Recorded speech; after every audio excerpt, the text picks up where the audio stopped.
Hey all, time for the Tammy Talk, and I will apologize up front that I'm way exhausted, and that's not meant as an excuse. It's just kind of a factoid. So, today's talk, I wanted to start talking a little bit about victim's mindset and limiting thoughts, and how, if you think you can't, you can't. And that kind of came to fruition today. I was on the Appalachian Trail, 2,600 feet up, and ended up in a very interesting situation with somebody who decided that they can't. And I ended up running a rescue mission, literally. So I've never done this section of the Appalachian Trail before, but now I've done it several times because I was deemed the most physically fit and asked to run to a vehicle for water and food and run back. So it was not that far. We figured it was maybe a half mile, but really very rugged terrain. And fortunately, I had good shoes and decent clothes on. And I had a water bottle with me that had one of those mixing springs in it. So I had consumed all of my water, but I ran with that. And as I ran, it jingled. So I felt safe in the woods alone because I was able to make a considerable amount of noise as I ran. So it was starting to get kind of dark. And I thought, that's good. It would scare off bears or whatever, at least for the most part, as I ran to the truck to get their bag of stuff and bring it back to them. And then and then meet back up with my party to walk the rest of the way out.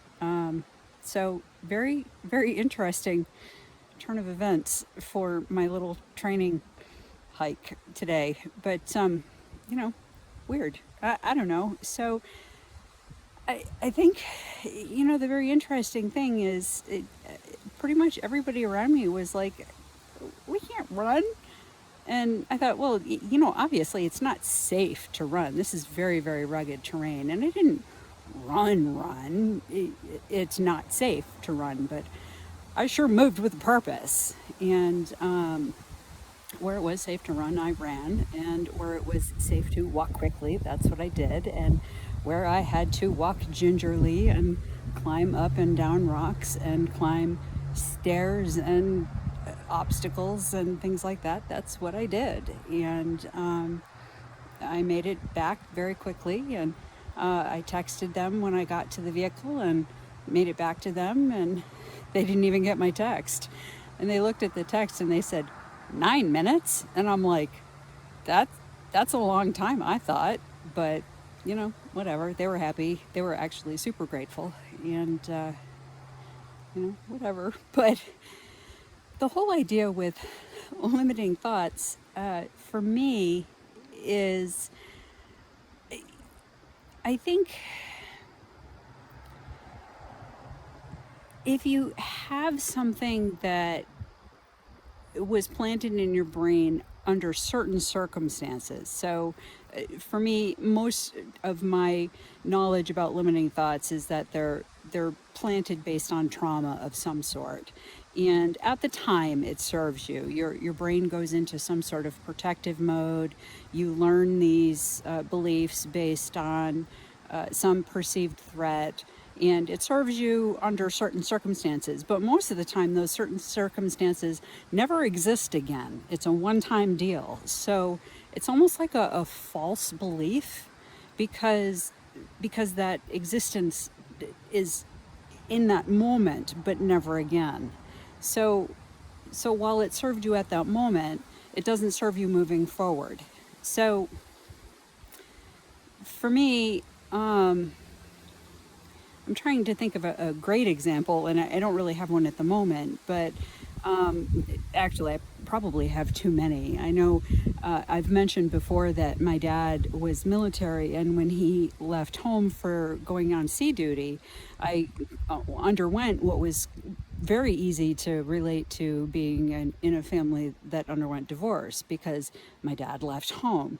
So I suffered that sense of loss. And I could have told myself that I don't deserve to have a dad in the house, or that, any man is going to leave the home and that we're going to have an unstable household, or that my dad doesn't love me enough to stay around, or, any one of these false beliefs. And obviously, none of those were true. It was just, he was doing what he needed to do. That was his job. He thought he was doing the best thing for our family. So, I really need to consider that anything that I may have as a false belief that limits me based on those circumstances is very particular to an event, or maybe a series of events, but not necessarily true in my current day. So it's really important to realize that if I catch myself saying that I don't deserve to have a stable relationship, or that I can't do something because, that I really investigate the reasoning behind that. If I have a limiting thought, that I understand if it's truly something that's in the past that isn't really a valid thought. And I wonder how many of us have those kind of limiting thoughts. And I will continue this tomorrow because this is already getting kind of long. But it also goes with the idea of people who have the victim mentality, that they don't even realize that they're playing the victim, that they have just gotten caught in this loop of thinking that the world is stacked against them, and that they have no choice in the matter. And that's so false. We all have a choice in how we accept or don't accept situations, and our part in it, and how we react to things and how we move forward. So, that's what I want to work on for tomorrow's video, is talking about how to deal with victim mentality, how to identify it, how to recognize it in ourselves, and to try and better ourselves and move forward, and not let that be a limiting factor in our lives. So that's what I've got for you. I'm going to go get some rest, and I hope you have a great day. I'll talk to you tomorrow. Bye, all.